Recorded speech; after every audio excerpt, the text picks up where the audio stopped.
passionate about Cleveland sports. He's going in, touchdown! Browns, Indians, Cavs, the Big Ten, and more. Cleveland is a city of champions once again! Andy and Jarid, Cleveland and beyond. A swing and a drive! To deep right! Here are your hosts, Andy Billman and Jarid Watson. Hello and welcome to another episode of Andy and Jarid, Cleveland and Beyond. He's Andy Billman. I'm Jarid Watson, and this is going to be our inaugural episode as a part of the Pulse Podcast Network. You'll be able to find this podcast on the Pulse Podcast Network at pulsepodcastnetwork.com. I think saying it 3 times counts as the sponsor hit that they were looking for. So there we go, Andy. And to start all this off as a part of this new network, as a part of the network, we're going to do a 3-part series breaking down the Browns season. Cleveland Browns. But we had to go all the way back to the end of last season to really grasp everything to get us, that got us to where we are today. Correct, Andy? I mean, there were things that were set in motion prior to the season. We talk a little bit about Hard Knocks and the things that we saw there that gave us some of the precursors to what also happened later on, and it was a wild ride. It wasn't everything that we had hoped it would be, but we can pick out certain things that happened. The Pittsburgh game was kind of a microcosm of this entire situation and this season overall. That tie. So, Andy, you did all of this prep for this show, so thank you. Why did you start where you started in talking about these key points? And let's just go ahead and tear right into it, I guess. Sure, yeah. I mean, in most seasons, it usually ends with the last game. And in fact, if you were to do the 2017 season in a binder, you would end on the loss with the drop of Corey Coleman. In this case, the 2018 season does not start with the draft. It really doesn't start with a game or a preseason or a training camp. It really starts on Thursday, December 7th in 2017. That's our D-Day if you're a Browns fan, because that's the day the analytics died. Sashi Brown goes away. He is no longer a part of the organization. The bigger thing that we all knew, which we kind of wonder what was going to happen, is what is going to happen with Hugh Jackson. Well, he gets brought back. That was a rough read as we came into the. We knew it was a possibility, though. I mean, nobody knew it thought was, but I was surprised though, Jarid. Reading back there again, it's still, and here's the quote that I think sums it up that Haslam came out with. Hugh Jackson will remain our coach and will return for the 2018 season, but we feel it is necessary to take significant steps to strengthen our personnel department. The draft and the offseason is pivotal for a franchise. What I read into that is what we're going to get into next. He basically said, I want to see, as we all know now, what Hugh Jackson is with a proper GM, personnel manager. And so then later on Thursday, John Dorsey was announced of being the new personnel head of the Browns. I don't know if they gave him an exact title that day, but they came in with basically, he's going to be our guy. The big quote here, bring in someone of John Dorsey's caliber, his track record of success, his experience, his significant strengths, our opportunities to build a winning football team. Right. And that has and continue to be what our fans want. That comes from Haslam. That is the biggest and start of the moment here of the I would say the recharge of the Browns. I had no idea what to expect at that point either. I had no grasp on really what Dorsey was going to bring to the table. I understood that analytics was taking the full blame for the 0-16 season at that moment as well. And they fell on the sword. And the funny thing is, we could almost thank Sashi and those guys for what they set up for Dorsey in regard to the draft. So I agree. Yeah. Here's the thing about Sashi Brown. Sashi made a lot of errors. In those errors, like anything else, Jared, there were some things that he did to tee up the next regime. Yeah. That happens in life. Sometimes enough mistakes are made or moves are made that it brings in things that kind of roll into next year. But you have to have the guy who was Dorsey to realize that and bring it to light. We have had opportunities here in Cleveland, I think multiple, where we've heard this. Well, the past regime has left the good things for the next regime to come in, and truthfully, we haven't seen crap. This is the first guy who understood. Hey, we do have a low budget number. We're not hitting the cap. We do have a plethora of draft picks, and we seem to be drafting 2 in the top 5. Okay, it's not as bad as I thought, and that's true here. But to be honest, Browns fans, me included, we've had that many times. Right. Means nothing to us. So it doesn't mean anything. So you're right, but that's just a thimble of the real situation here. Look, let's not do this too long because that's 2017. Sashi Brown, nice guy. He stunk. His whole thing didn't work out. Look, when you only win one game in a season and 3 quarters, it doesn't matter. It's not going well. And in the meantime, your press clippings are you can't finish a trade for a backup quarterback in Cincinnati. You can't seal the deal. You make a big trade for Carson Wentz, who goes to the Eagles, and your guy becomes Cody Kessler. I mean, Jared, you can't make up the crap that had been going on in Berea for a long time. So when Dorsey came in, I don't know, to your point, if I saw what we saw at the end of the year, but when I saw Dorsey, I will say I felt a good cleanse where it's like we are finally acknowledging here's an opportunity. Here's someone who's proven himself. Let's give him the table. Let's let it ride. And I think that's why the day that should be remembered for Browns fans, there's a couple, but the first date is the 7th in 2017. That is a huge date in December when things started to change. The rest of the season stunk. We're not going to go into those last few games, but that's where the season started to play into this year. That was a big day. Now, the other half of that's Hugh Jackson.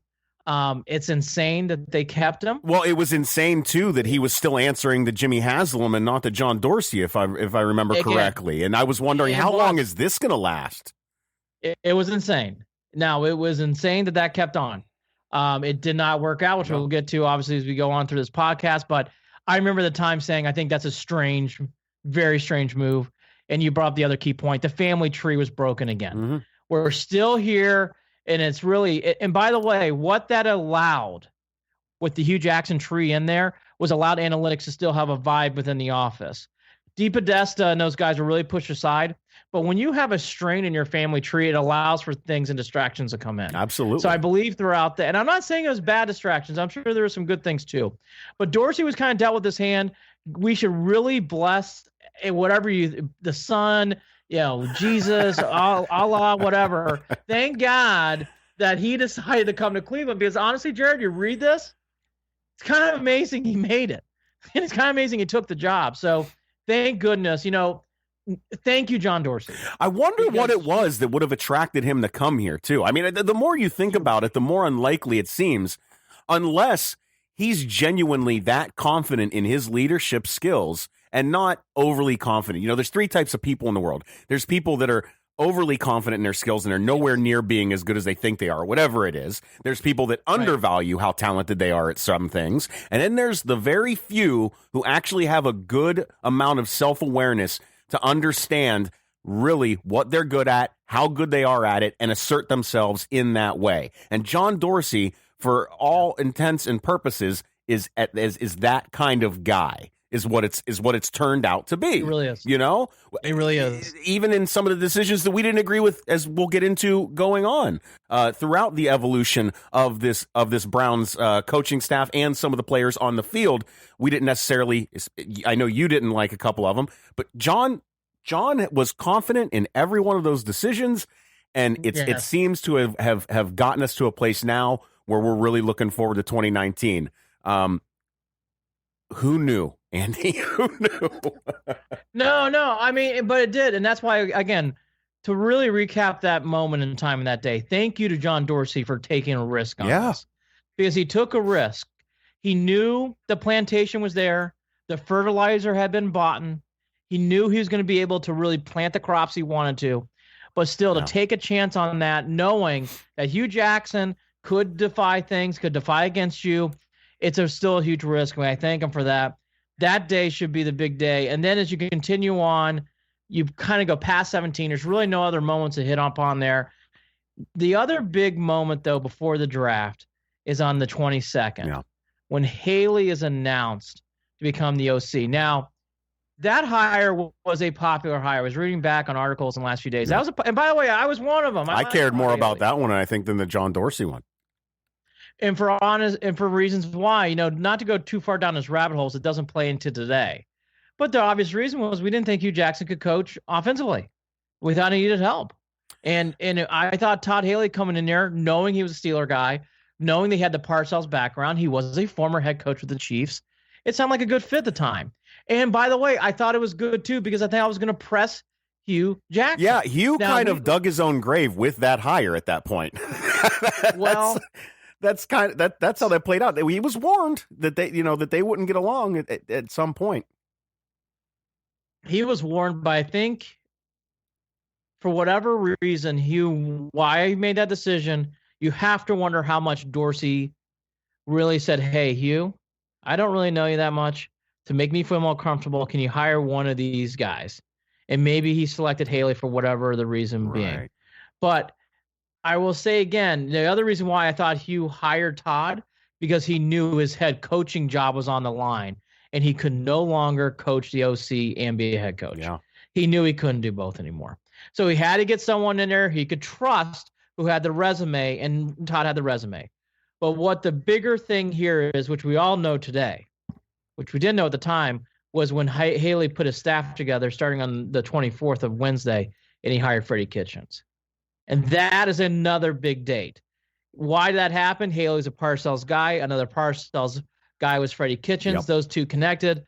And because of that, Haley brought on Freddie Kitchens as the running backs coach. What a big hire at the time. It tells you, Jared, even though at the time we're not going to go through all the new assistant coaches in depth, it shows you sometimes those hires are big to what's coming down the road. And that, obviously, as we know now, was a huge hire. And thank God for the Parcells family tree, because that's the reason why Kitchens landed in Cleveland. Yeah, thankfully. And now Freddie's getting phone calls from Coach Parcells and some advice on how to lead a team. Beautiful. Well, no, and you look down at Freddie's background. Freddie did get a nice write-up in the press release, and for people, again, that's a reason why I guess you can't overanalyze these coaches in any sport, because you never think about this. Almost a year ago now. Today's 22nd. So a year ago today is when Haley was hired. 2 days later, so almost a year ago is when Freddie first came on. None of us had any idea this is where it was going to land, obviously.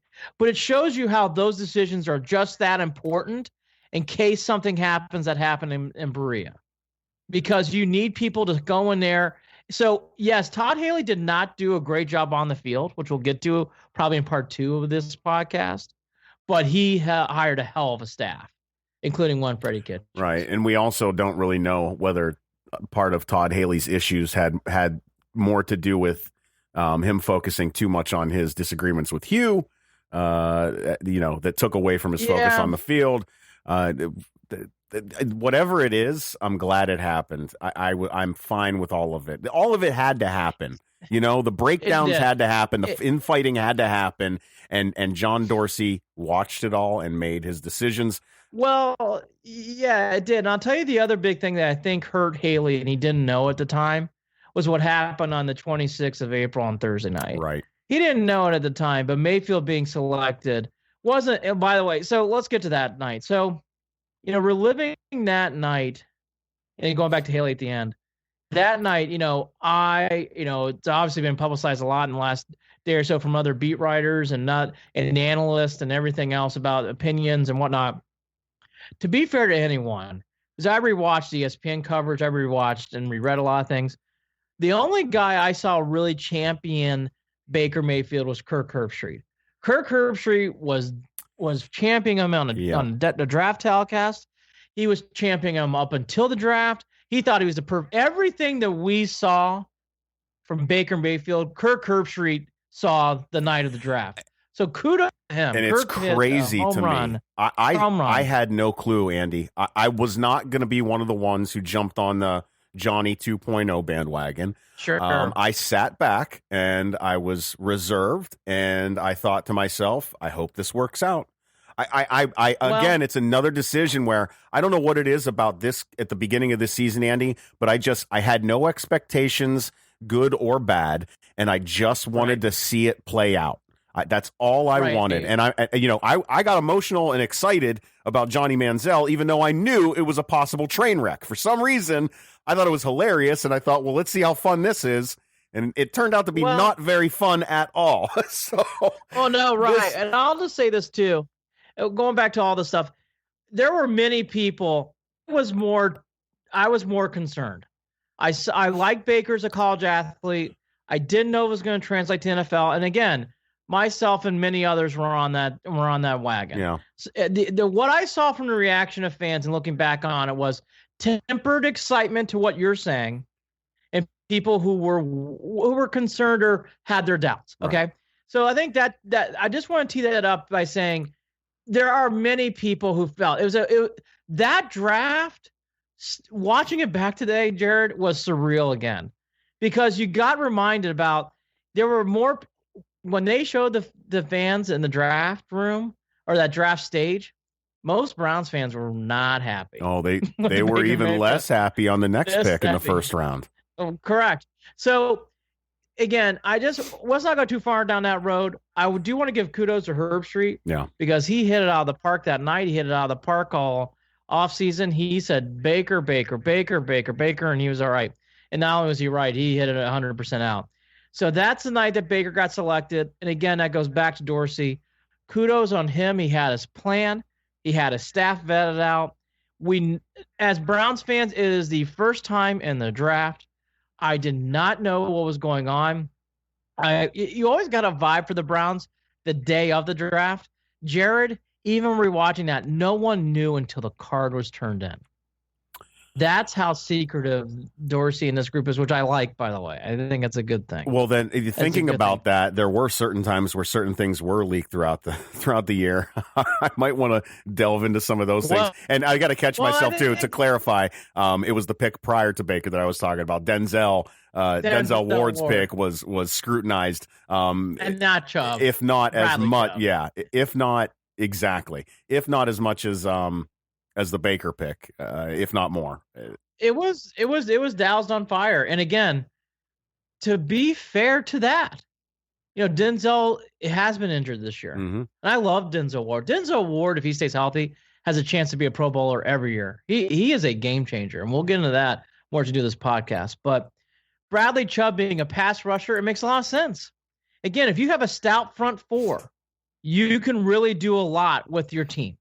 But that's the reason, and that's where the difference was between Chubb and Denzel Ward. And I still feel the same way. I like Denzel Ward, the player, a lot. I hope he stays healthy because he can be a game changer. Mm-hmm. I don't know if Bradley Chubb is a game changer, but what Bradley's Chubb position is really helpful.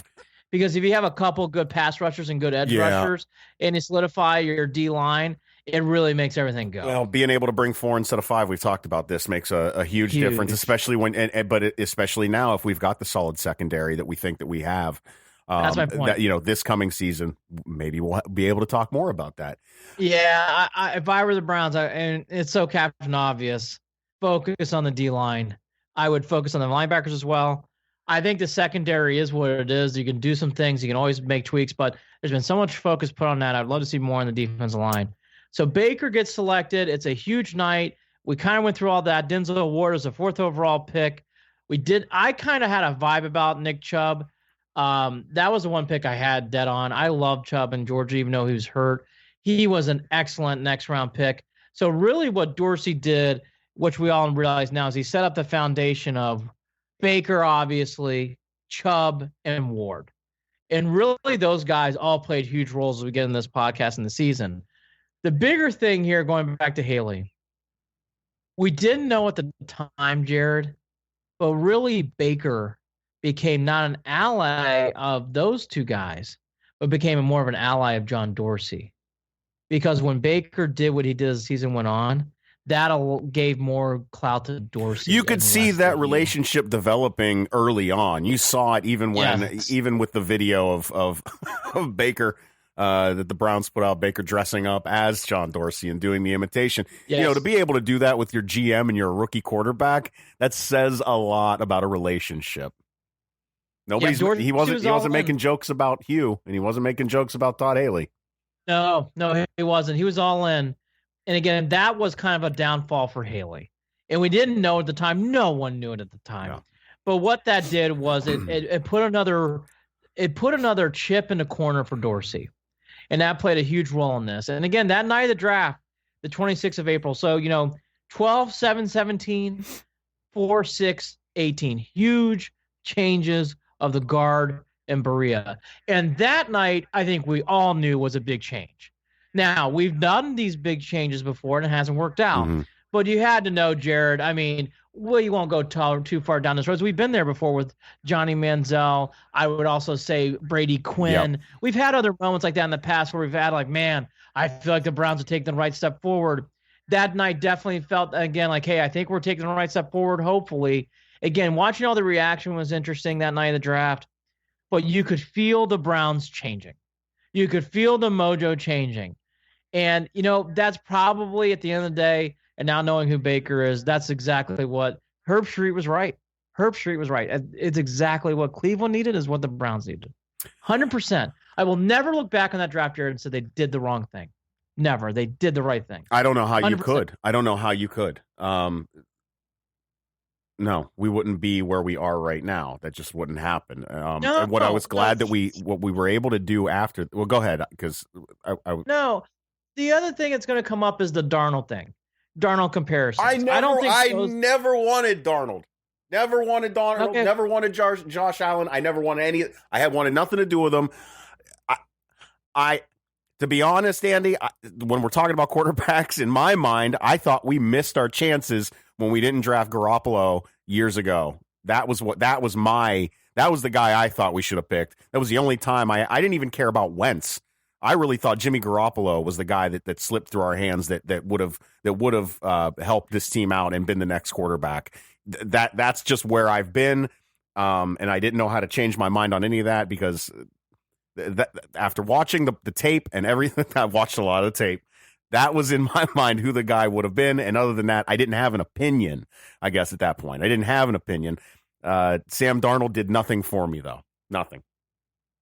Jimmy G's interesting. We won't go down that rabbit hole. Yeah. But you can point. I'll just say this: Jimmy G, Carson Wentz. Yeah. You can even argue Jared Goff, as you could have traded up for Jared Goff. Yeah. You could have made the selection of Watson, also who went to the Texans. There's many examples throughout the years. You pick your guy. Jimmy G's very fair too. You could pick Carr, who became the quarterback for the Raiders. Yeah, I like all Carr these too. guys. I like Carr a lot too.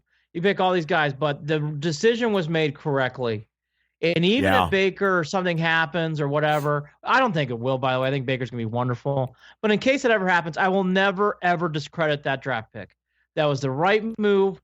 He's the right guy, and he's going to lead us to the promised land. I love that pick, looking back at it. The only thing I wanted this season after that pick was made was, okay, let's treat this kid good. Let's keep him on the bench. Let's take care of him. Let's develop him. And this is from the outside looking in. This is me having no idea. It's all I want. Yeah. Start to Rod and just ride this season out because to be honest, Andy, and we didn't get a taste of it until the first couple of games. I didn't realize how, Tyrod Taylor is not that good of a quarterback in my opinion. He didn't know how to get rid of the damn ball, and he looked scared. You're being very kind. You're being very kind. Well, because you know what, Andy, I there's certain guys that I feel like there's sometimes where they're just in the wrong situation, and then there's certain guys that just don't have it. And I thought at the beginning that Tyrod just wasn't getting a fair shot. You heard it all the time out of Buffalo. There were people that really thought he just wasn't getting a fair shot. I thought, okay, bring him. Let's see what happens. What do we care? We're going to build a team anyways that he's not the future. He's the bridge quarterback. I'm fine with that. Let's do that. And it was just really disappointing to go, oh boy, we're not going to make it through a season with him. He can't even get through a season. He couldn't get through a quarter of a season. So Taylor's a really nice man. Yes. He's a really good guy. I could see having coffee, sandwiches, beer, whatever. I could easily see that with Tyrod. He seems like such a nice guy. His first two games in a basically half, he wasn't very good. The numbers stated he didn't really play well. Honestly, Jared, I think he knew that we all knew now. He knew how good the kid was behind him.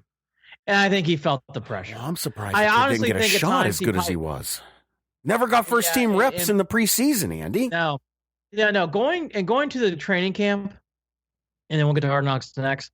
The training camp really became, I would say, pseudo-normal aside from Hard Knocks. Now, that was the abnormality of the training camp. But there really wasn't anything that stood out in training camp this year. We didn't have any big injuries. We didn't have any. The only situation that came in and out, but we were kind of so used to, was Josh Gordon and whether he was healthy mentally or he was healthy, stable off the field. But even that, okay, he came in game 3 or 4. That was kind of the quietest Josh Gordon thing I've ever saw. So I thought that actually went okay. But that training camp, now Hard Knocks aside, I thought training camp this year, even the preseason games were positive. Everything looked good. They really had good moments. The Bills preseason game at the end didn't go so hot, but we're not going to break that down. But outside of that, Jared, I mean, the preseason went pretty well. Training camp went pretty well. There really wasn't like big meltdown, breakdown moments. Even Taylor played well in the preseason. He didn't look bad. No, and there was a lot. There were guys on the field that were standing out as leaders, especially Jarvis Landry. You can even talk about Nassib as much of a. I mean, it was a bummer to see him go before the end of training camp. I mean, that was there were guys that were motivating some of the younger kids, and it just seemed like, all right, this it felt like an NFL team for the first time in a long time. It felt like they had their S together to an extent. Well, it did, and now we should bring in the elephant in the room. Despite, exactly. Because by the way, training camp wasn't normal because of Hard Knocks. Yes. Which is the first time as a fan, I saw this to Scott Rabb, so I have proof. I told the Scott, I would not be a fan of this normally, but I actually think we need Hard Knocks here. So you got to see what the F is going on in Berea, Ohio, because there was, again, we just went through all this change, but the head coaches remain the same, who reports, as you noted, is a good one, going to Haslam. We have a new GM personnel guy going to Haslam. We have a new OC who's not connected or affiliated with Hugh Jackson coming in. And then we have this starlet quarterback who we are excited about by the time. By the way, all that really to go aside, we were all excited by Baker by the summer. All that kind of went away, Jared, pretty quickly. I didn't feel the negativity. Oh, even watching him in preseason or in training camp, some of the balls on target were just, you knew the kid had it. You knew the kid had it. No, you did. Absolutely. So let's talk about Hard Knocks, because that's why training camp wasn't normal, actually. What I kind of said there was an oxymoron, but I want to tee it up, is I thought actually preseason, aside from everything else, Hard Knocks was a good thing. It's been discussed in Ballyhoot, so we won't act like this is new information. But obviously, the very first show is the show, and that team meeting room where Hugh's at the king is at the king seat, and they're all going around talking. And little all known, we didn't know who he was. Freddie Kitchen says, "Hey, I'd like to have some players dressed. I think that would be a nice thing." Todd Haley chimes in and goes, "I think we have a lot of stuff to do." He didn't use the word stuff. I think we're really behind. And that, as we all knew, we knew that night. We knew in week 1. We knew in week 8. That moment put the cloth up and said, okay, we're not all from outer space. Even with Hugh going through the tragedy of his family, and he went through a horrible summer. Poor guy. Yeah, and that can't be. We can't miss that part. That really is a big part of this. Not as an excuse to how he coached or the outcome, but just being a human being. Let's not forget that. Absolutely, Andy. Yeah, no, Hugh went through a horrible. I mean, he had a. I mean, to go through that much of a family crisis live on television too. That's hard, and you feel for Hugh Jackson. You feel for anybody. With that said, though, we needed to have the cloth kind of taken back and really get what we were all been watching, Jared, where we kind of felt like there was internal arguments and squabbles. Mm-hmm. To see it live and on video, I don't remember too much else about Hard Knocks. I think most Browns fans, but I remember that table moment. I remember because that because the cringy moments will always stand out, won't they, Andy? That was one of the cringiest things I had seen in regard to a coaching staff, I think, ever. I can't think of any other time where I've seen a relationship put there in front of you where you knew things were not going well, as much as that put on display. And what was also evident was no one coming to Hugh's defense. Not another assistant coach going, hey guys, look, let's all follow Hugh. You didn't even get a sniff of that in that table. No, because let's once again go back to the three types of leaders and three types of people. Hugh is one with an inflated opinion of his leadership skills and his coaching skills that are just have never been validated on the field. Ever. No, exactly. The Hard Knocks cameras revealed that. There were other moments, as we all learned. We knew kind of who Baker was, so I think the Baker stuff, which was very funny, when he did the John Dorsey thing, we all kind of fell in love with Baker all over again. The other moments, the other players who got cut, Nassib got cut. I think all those things, Jared, even at that time when I was watching it, it was nice and we felt for those stories, obviously, and it's well told, but I didn't have a big connection to those moments, if I'm being truthful. I like those guys. I felt bad they got cut. Right. I really felt bad for all those gentlemen because they're good guys, you could tell at the end of the day. It just didn't work out. And that happens in football. It happens in every sport. But really the moment is, again, that table room moment, seeing all that, the Baker stuff. And I think there was kind of in the background. There was one other PR moment where they were talking about what they were going to let out, and I can't remember the specific of it, Andy. And do you remember? It was Hugh and a couple guys, and it was him, and maybe it was him and Podesta, and so, I don't remember. But Josh Gordon was big. Was that the part? Was that really what it was? And to me, it was another moment feeling like, why are they trying to be manipulative about this situation and not just be honest? Be real about it. Let it go. What are you trying to control? It just felt like Hugh, again, making a piss poor decision, or trying to at least, in regard to something that he didn't need to overthink. He was overthinking it. I think this is where I'll give Hugh a pass, actually. There's probably a lot going on with Josh Gordon we'll never know. And I bet you Hugh knew a lot more than what we know. And by the way, we don't need to know what was going on with Josh Gordon. Josh got suspended again anyway, so there's pretty clear Josh is having a lot of bad. Yeah, Josh is missing out on the Super Bowl. Isn't that he is, and it's a shame. And you just hope Josh is getting the help he needs, and you hope that he's going to be okay, because at the end of the day, he's a very likable guy. Yeah, never once did I ever think, man, this guy is not somebody. Again, we talk about guys that we'd hang out with, and that's my point. Yeah, I just think in that moment, Jared, they were actually protecting Gordon, because there's probably a lot more to be told. And I'll tell you the one thing that I will say that Hugh did not handle properly was giving up all the information to Haley, because it was pretty clear Haley did not know what was really going on. And the only guy who did was Hugh. If I were Hugh and I were working with someone like that, I would have told him to straight skinny. It's pretty obvious, unless I'm misreading these moments on video, that Haley really didn't have any idea what was going on. And there you go again, and that is because of insecurity and a need for power in Hugh's mind. That's why people make those decisions. By the way, Hugh's special, so Hugh gets to know that stuff. Todd is not. Todd, you don't need to know because you're not driving the bus. And by the way, so to your point earlier, that's where Hugh should get slammed again. I mean, you got to tell your OC what's going on. You don't have to tell us on camera, but it's pretty clear, unless Haley's a really good actor, that Haley had no idea what was going on either. Well, I mean, let's not forget, Josh wasn't supposed to start a game that he started. So, I mean, we got to that point too. Yeah. Again, there's always a face plan, right, of some sort. But so that's kind of me, the Hard Knocks moments. Again, you can go through and pick moments, but I think it's all secondary now. That table moment's a big moment. The Josh Gordon stuff, and then Baker. Those are the big three pillars.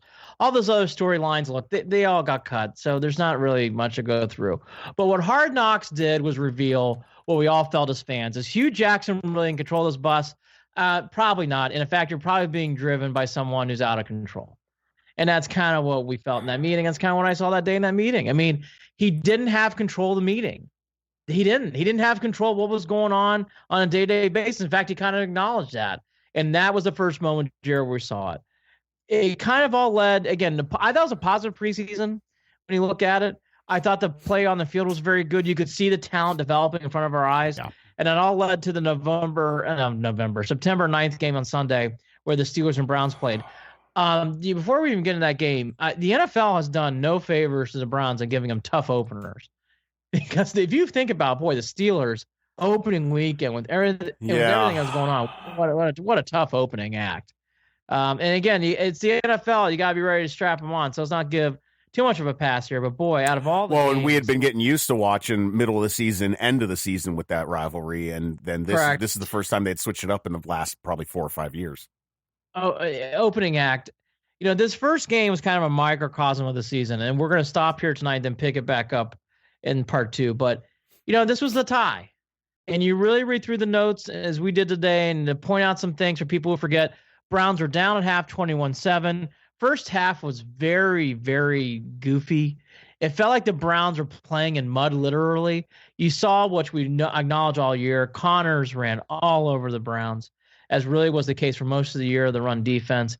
It was weird and not a good thing to see that. It was typical old Browns to see what Connors was doing.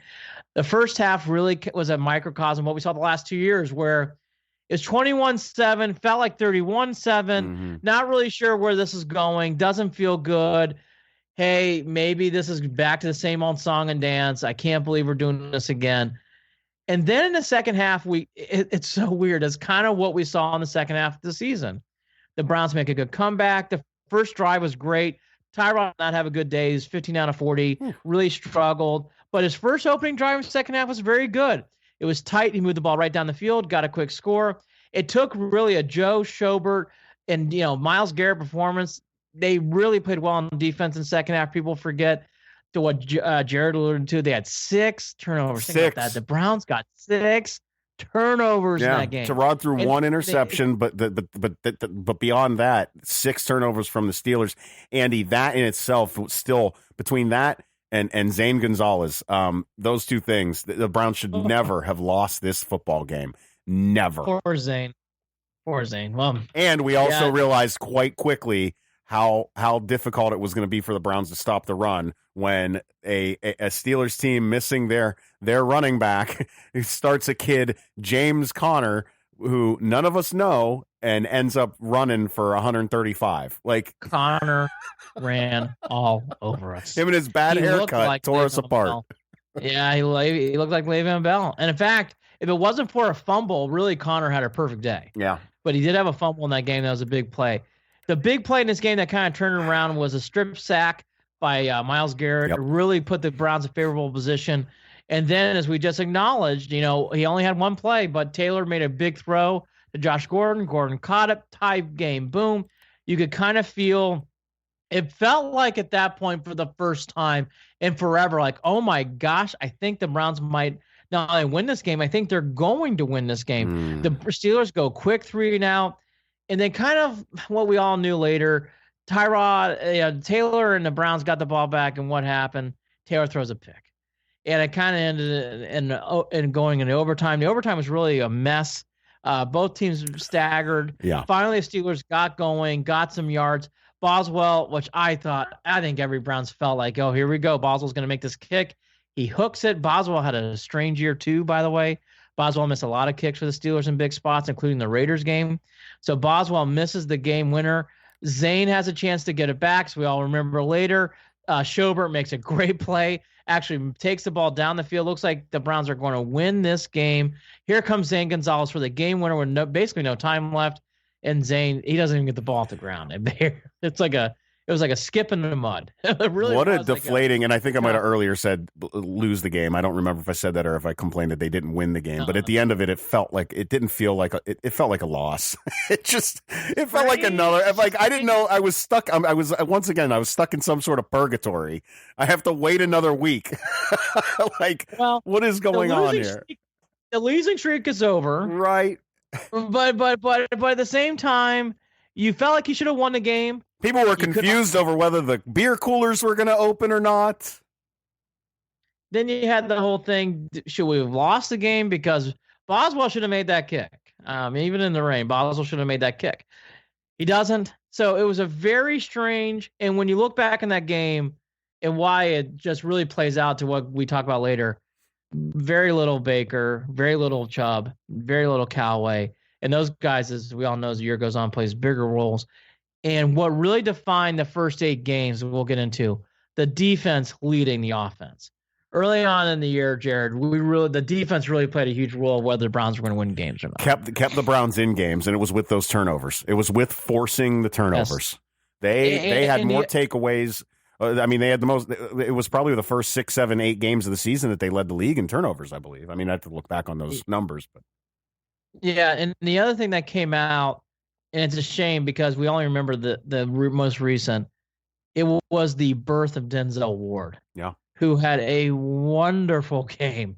2 interceptions, was flying all over the field. Denzel Ward was the rookie star for this team the first half of the year, and it ignited in this game. And we all have to hope that he gets really healthy and, has a better year when it comes to tackling in the open field. Because Ward is a star. He is such a good player, Jared, that you forget it because of how good Baker's been. Denzel is a star, folks. He is a star, and he was a stud in this game. And we all knew how good Myles Garrett was. Myles played really well. Schobert had a wonderful game. Yeah. As we learn as the season goes on, Schobert's injury, I think, played a part of things.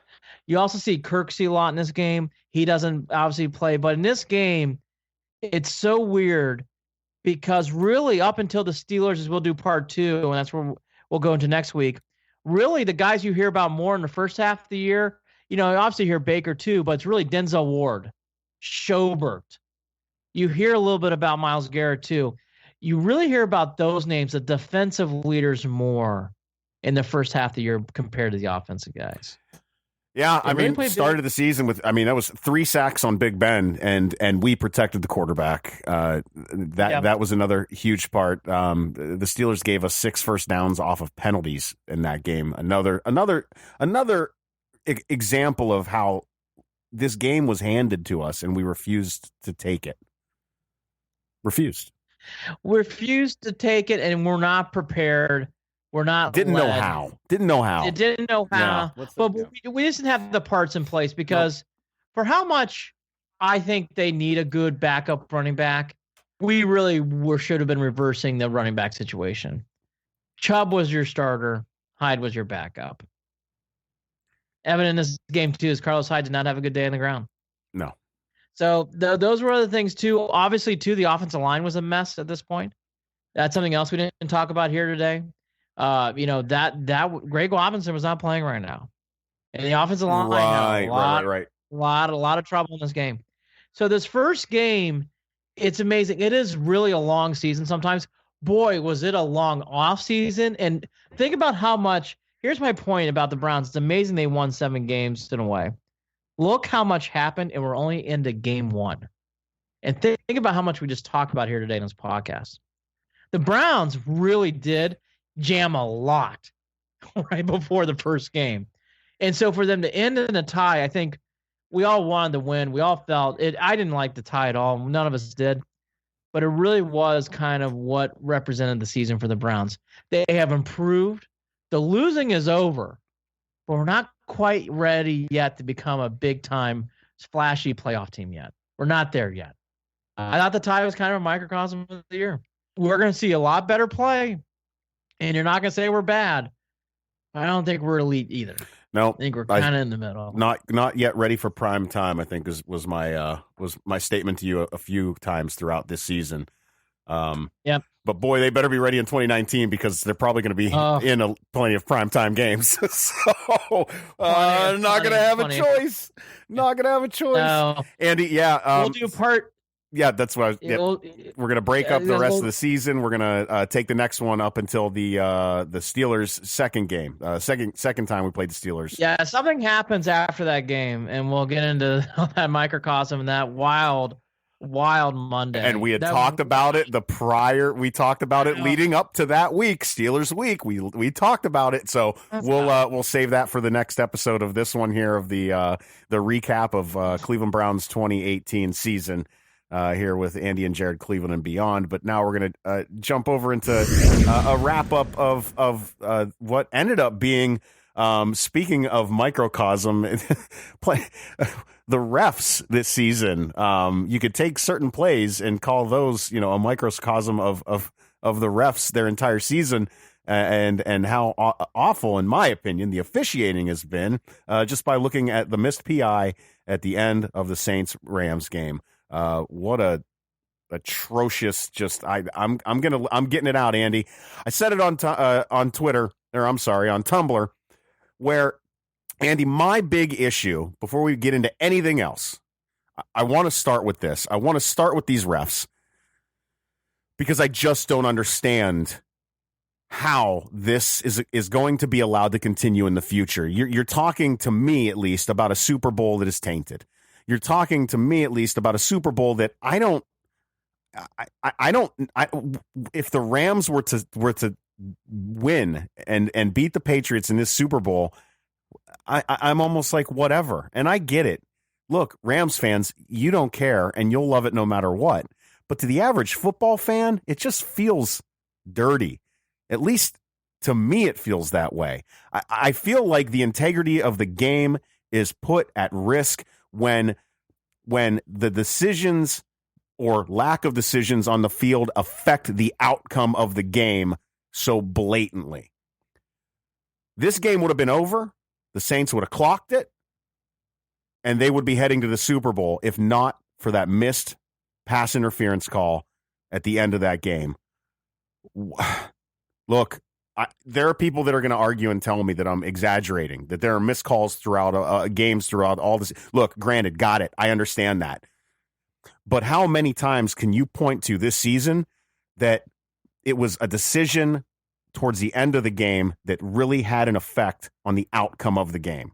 I don't like seeing that. The refs should not. It shouldn't come down to.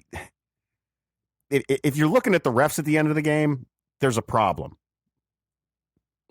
Yeah. I mean, here's the thing. The guy got depleted. Okay. The ball's in the air. You see the ball coming at you on your TV screen. The guy gets tackled. There's nothing else that needs to be said. It was not a missed call. It was one of those moments where you go, in my business, someone's going to lose their job on Monday. Okay. I mean, that's how bad this was. Someone should lose their job, and you feel bad about saying that. But look, that's what kind of play it is. Hey, a ref lost their job after a Cleveland game over this garbage. It happened. I'll tell you, the referee thing. I agree with most of what you said. I don't think it taints the Super Bowl, but I do think it taints the Rams, and I can't defend it because the play is what it is, and we all saw it. It was pass interference all the way. There was head-to-head contact too, but the PI was the big thing. Look, he got depleted. The guy's feet came up underneath him. I don't think that they're comparable. I know there's going to be people that are going to say that the roughing the passer, the hands to the face, the slap on Tom Brady, and you could point to that. Look, there were more than 7 minutes left in that game when that happened. First of all, it didn't change the momentum. We could talk about that too. Momentum changing. And not only did the momentum change in this last play that we're talking about, but we're talking about the entire game was decided. It felt like at that point. You're right. No, I know what you're going to say. Saints should have stopped them. But you know what? Saints shouldn't have had to stop them. Saints shouldn't have had to stop them. That's where what I was going to say about Tom Brady and the slap in the face. Look, the play right afterwards, the refs missed awful holding or what could have been holding or pass interference that was going on with Gronk down the field, and they were 2nd and 7 on that play too. So they end up 3rd and 7 because there was incomplete pass, and they should have had a call go their way. So look, in that way, I get it. Missed calls will even themselves out throughout a game, but when you get to the end of a game, you can't screw that up as royally as you did. Hey, Chiefs, Pats. I think that's easier. Chiefs could have had a chance to win that game several times. Calls were missed on both ends. Yes, Brady in that play, it definitely made an impact on the game.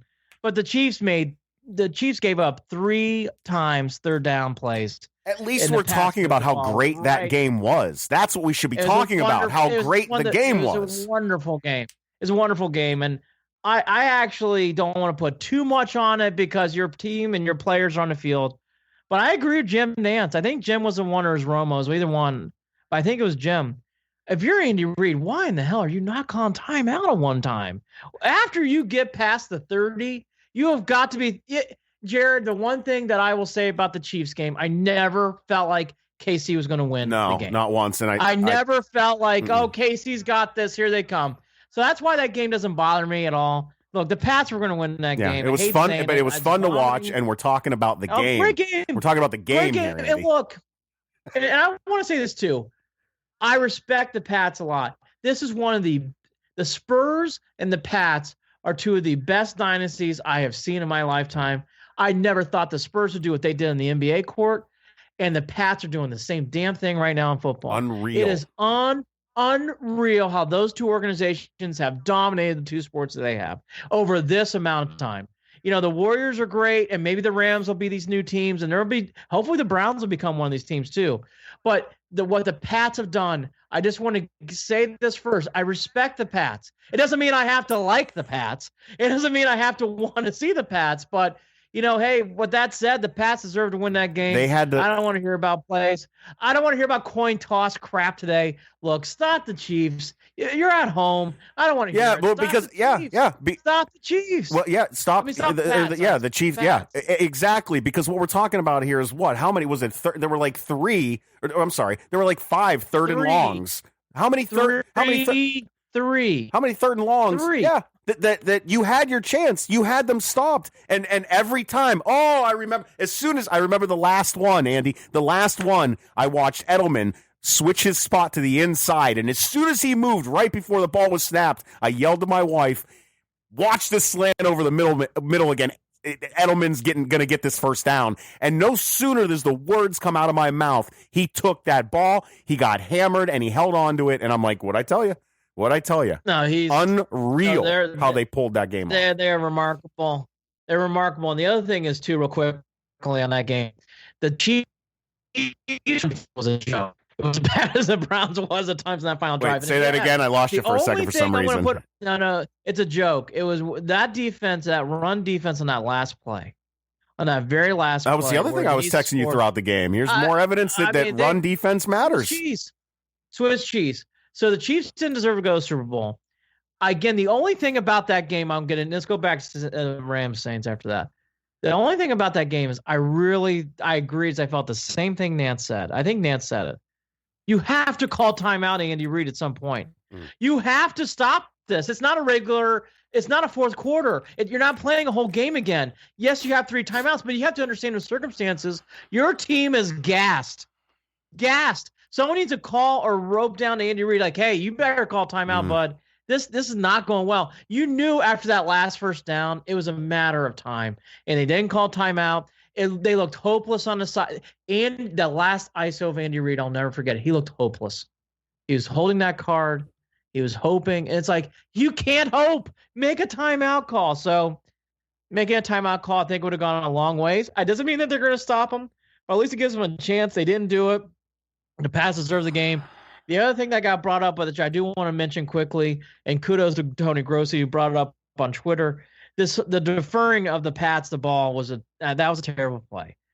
To allow your offense sit on the sideline on a cold night for the first 8 minutes of that game and watch Brady and the boys go right down the field and go down 7-0.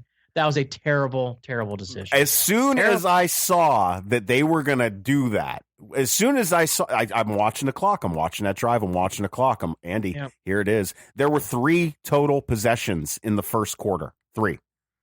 Yeah, the Patriots had the ball twice, and the Chiefs were a 3 and out, I believe. And that was it. It reminded me of when Bill did to the Bills in Super Bowl 25, where he said, we're going to control the clock here opening. It was just reversed. They controlled the clock in the second half of the Bills game in the Super Bowl. He said, we're going to control all the momentum. And again, in a cold night in Kansas City, you're going to allow your team to sit on the sideline for 8+ minutes in clock time, probably 15 minutes in real time. That's a jittery way to start the game. Anyways, that said, the Pats move on again. I did my Pats thing. It's not about not respecting the Pats. I more than respect the Pats. I would love to have the Pats as the Browns. So I don't want to get into that kind of stuff. It's just annoying, okay? It's just annoying. We're allowed to say it's annoying. Yeah, well, I live with it. If you get ticked, well, I know, and God bless you. She's a wonderful woman. And you know what? I'm happy for her. I really mean that. I'm happy for her. I'm happy for some other people. Yeah. I'm happy for them. I mean, I'm am happy too. for other people, but for everybody else, goes. It's enough. Back to the Rams Saints. The one thing I do want to mention that game that I thought played a factor too. Peyton had moments on the sideline to call running plays late. He didn't do it. He threw the ball around late. Where he could have run the clock down to about 45 seconds. He didn't do that. The other thing, and I'm surprised, is he really grew on me as this game went on. I thought Sean McVay really outcoached Peyton. For that team to come down 13 out, they're down 13 zip. I thought he showed a lot of poise. I thought. I thought it was going to get away. And I thought that really went on the team. And Jared Goff, too. Goff and those guys never got rattled. They put earplugs in. The Rams showed me a lot of mental guts. And actually, they have a shot at winning that game after what I saw. I don't know who I'm going to take yet. We'll get into that in another podcast. But I do think kudos needs to go to the Rams. Everybody's talking about what happened in the Saints, and obviously so in the no call. But kudos to the Rams because that game at 13-0, Jared, part of me goes, they're about a drive away from getting this game going. That's exactly what I said to my wife one more time, and this game's gone. But we talked about this last week, Andy, whether these teams were going to be able to, if they fell behind like this, were they going to be looking forward to their vacations? Were they going to clock, check out? And the Rams refused to. They refused. No, McVay really deserves a lot of kudos. He earned it on Sunday. I was blown away by Jared Goff, too. That game could have easily gone away from him. So we talked about the plays on the field. The other play, too, is Kamara. Kamara is a wonderful, wonderful, wonderful running back. Yeah. And I just don't think enough goes to him. They use him like Duke a lot of times, too, in space. There are a lot of passing, pass-catching running back. A lot of attention goes to these other running backs. Kamara is one of the best running backs in football. He just is flat out. Yeah. He's a wonderful player. Doesn't get enough kudos. I'm a big Boilermaker fan, so I fell for Breeze in that pass. The other moment, too, which I thought was a big McVay move, him sitting Gurley in those moments was the right call. Gurley was not playing well. He had dropped a pass earlier in this game. He had made a turnover in this game. It's not easy, Jared, sitting a Pro Bowler in those moments in the fourth quarter and overtime, but he made the right call. Gutsy. McVay called a gutsy game. Can you imagine Todd Gurley sitting on the sideline? And then, last thing, kudos to that kicker, I don't know his name, making a 42 or 43-yarder, I think, to get in the overtime, and then 57 yards. Even in the dome, that's a lot of guts to make that kick. You think kudos to that guy, too. A side note, you think Georgia fans are excited that they were able to see two of their running backs in conference championship games over the weekend with Michelle and Gurley? and think about next season with Chubb. Wow, that. Yeah, I was going to say Chubb. Yeah, I mean, makes you wonder how Georgia didn't win a national championship. When you see all those running backs on the field, because they are, man, that was a talented group. But again, those are things that stuck out. I know the big play, and it's fair. And if we were Saints fans, you and I and many others would be on that bandwagon today of that call, and that's fair. That is fair. It was a terrible missed call. We all know it. Changes are hopefully coming. If they're not, it's going to be more of the same, actually, which maybe that is the case. I don't know. But going back to that game again, Jared, those are the things that also stuck out that I wanted to mention. I thought the Rams deserve some kudos. It's Rams-Pats. It should be interesting. The early line goes to the Pats. I've seen a couple different things on how many points, but let's just say the Pats are the favorite. I think it's too early in the week to get an accurate count of what the line is because once the tallies start coming in over the weekend, you'll really see a real line by Monday next week.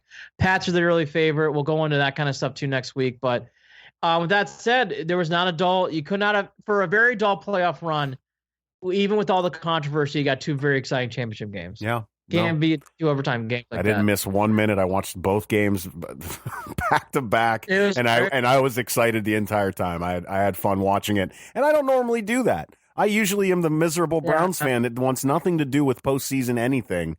For Not obvious anymore. reasons. No, I'm excited when I watch now because I can see the Browns being a part of this in the future. Cleveland Cavaliers. Yeah. Quickly on the Cavs, they lost again. What a big shock! They lost to the Bulls on Martin Luther King Day. They had a one-game homestand. They're back on the road. They play in Boston on Wednesday.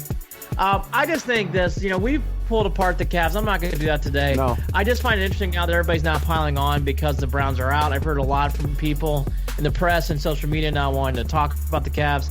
You and I have been following the Cavs all year. This is not new news, what I'm seeing here on the floor. I think the one thing I would caution people is don't pile on Sexton. Give this kid a chance. I'm telling you. Yeah. I talked to someone on Monday night in the city who's an NBA guy, and he kind of kudoed what I said. Go, look, give Sexton can play. This is what he's got around him is not a real good team right now. It's dysfunctional. It could be argued what's going on with Drew too is a mess. The whole thing's a disaster. I mean, so let's talk about the bad real quick. You know, you lose by 16 against the second worst team in the East. Got it. And this is the third. They lost 3 now to the Bulls. 3 of the Bulls, 10 wins, 11 wins. 11 wins are against the Cavs. I don't. That's how bad. Because Jared, it's been old news. The Cavs haven't beaten the Bulls in a while. Even when LeBron was there, we always seem to lose the Bulls. I'm not going to get the records out today, but 2 seasons ago we couldn't beat the Bulls either with Jimmy Butler. So I mean, this Bulls thing's not new. I hate the Bulls. I hate losing the Bulls. It's all. I still get stung by Jordan.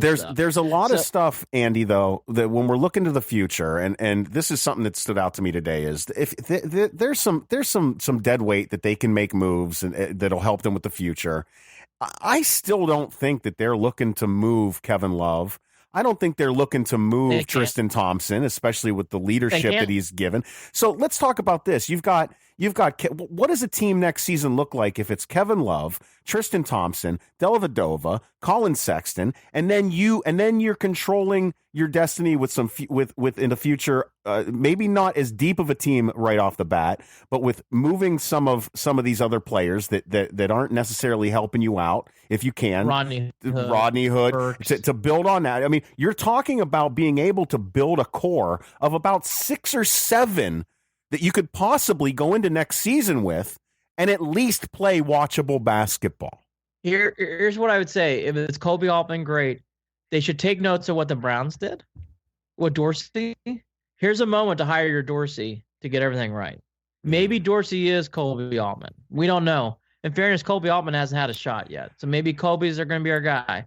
But they need to make sure if it's Kobe or if it's someone else, they better be ready to strap their boots on, because this, again, they are now in Browns territory from years past.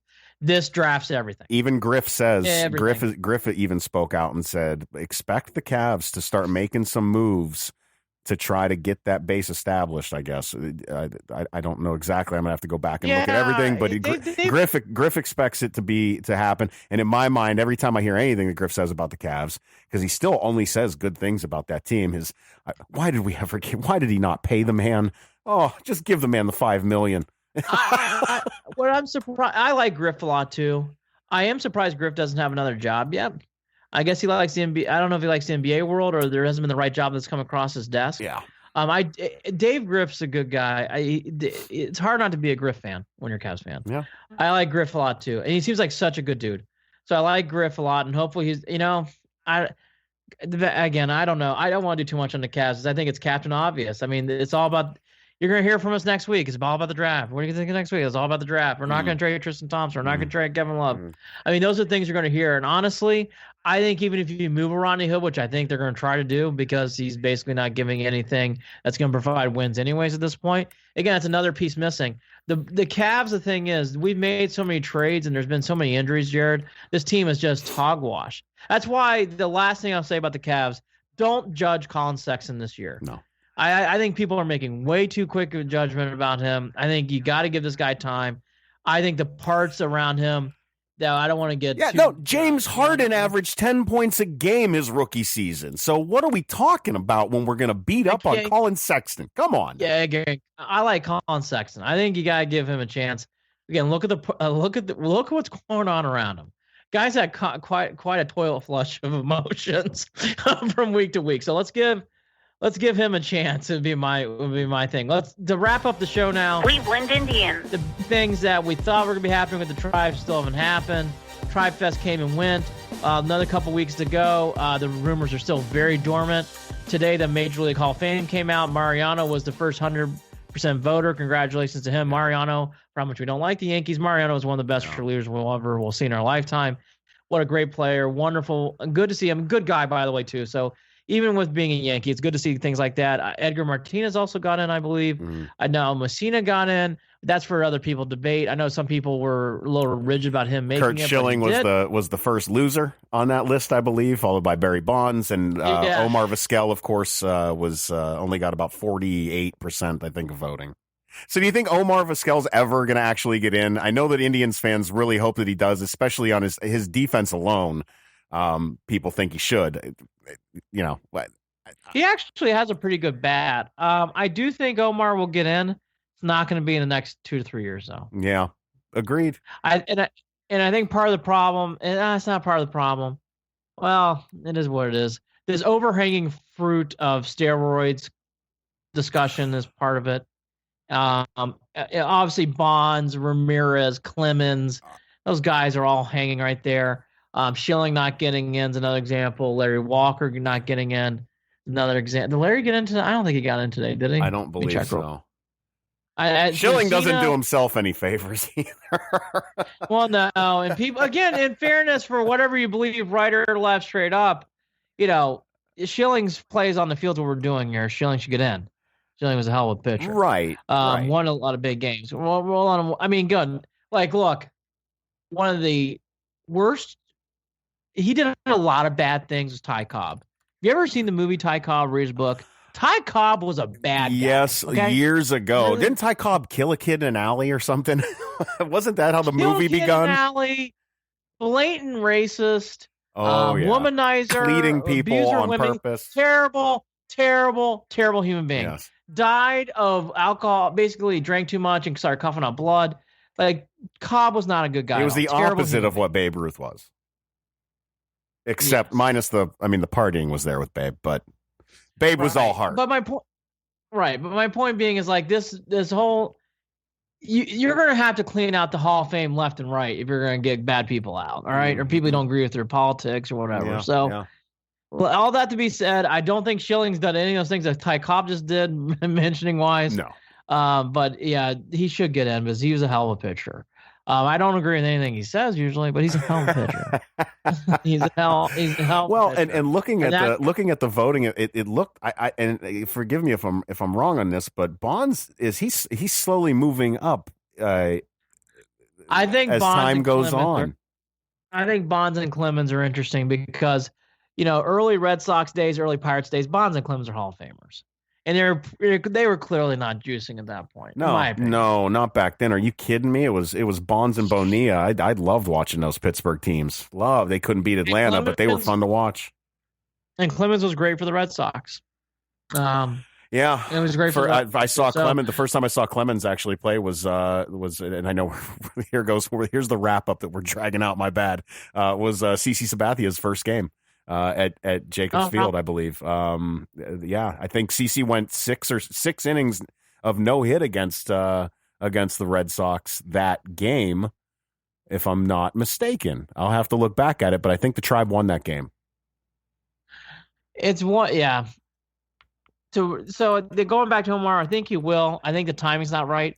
Hate saying that because that's not the reason why someone should or should not get in, but being honest, that's the thing there, but he did not get in this time, which wasn't a surprise. He wasn't expected to get in. Mariano was the big get this year. Real quickly on college basketball, the Buckeyes come in. They've lost 4 in a row. They have a big home game against my Boilermakers on Wednesday.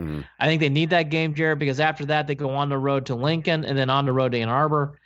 The Buckeyes, if they're not careful, if they don't win that game at home against Purdue, Jared, I think they're starting to go in that weird danger bubble zone. Yeah, they're gonna be fighting for a spot in that other tournament. Tournament. Yeah, if they're not careful, winning at Lincoln is not what it used to be. Nebraska's good this year, and we all know Michigan's elite. You better win your home game against Purdue. That'd be my advice to the Buckeyes, because if you don't, the best you're looking at is splitting in Lincoln and Ann Arbor.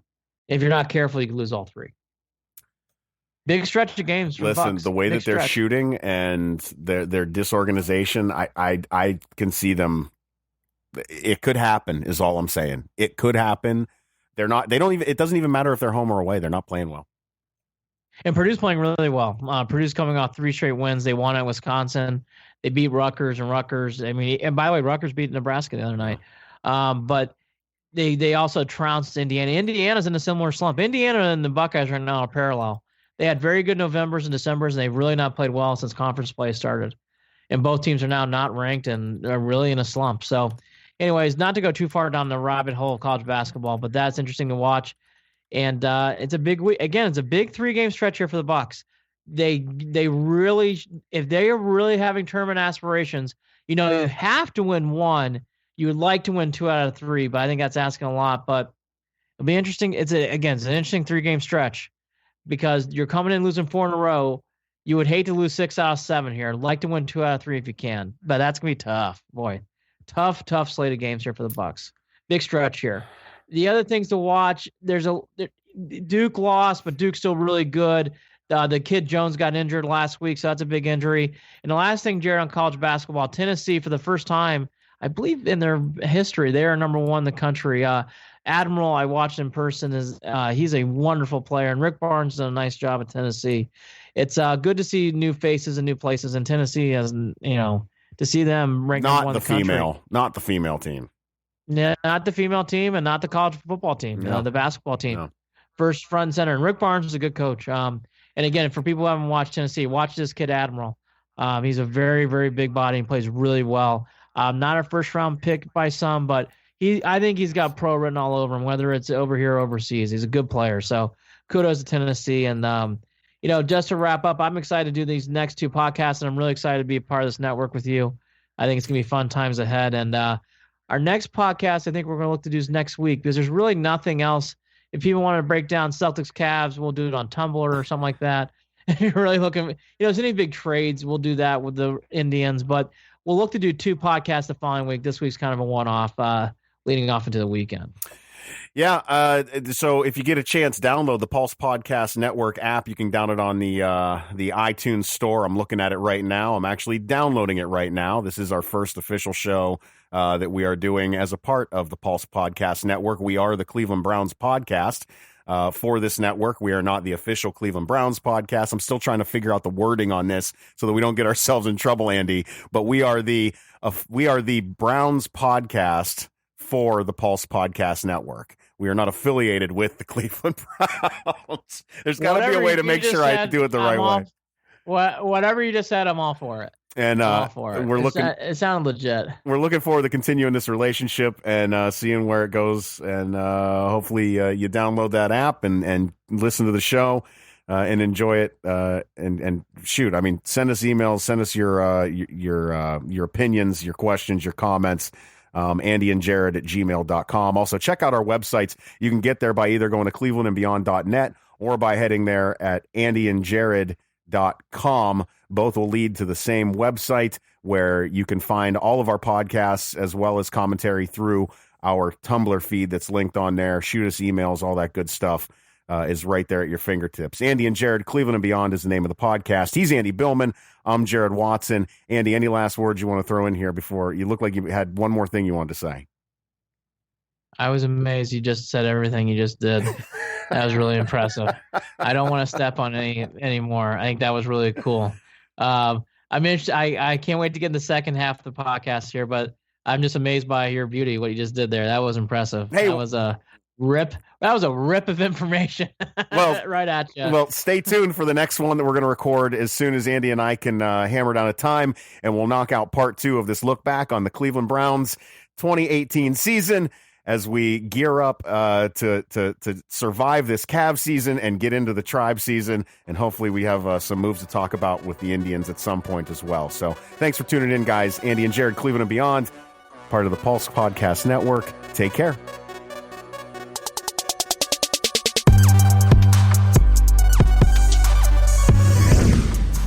Hey, don't forget to follow Andy and Jared, Cleveland and Beyond on Facebook at facebook.com/Cleveland and Beyond, and on Twitter at CLE and Beyond. That's at CLE and Beyond on Twitter. You can also shoot us an email, andyandjared@gmail.com. Looking forward to hearing your comments.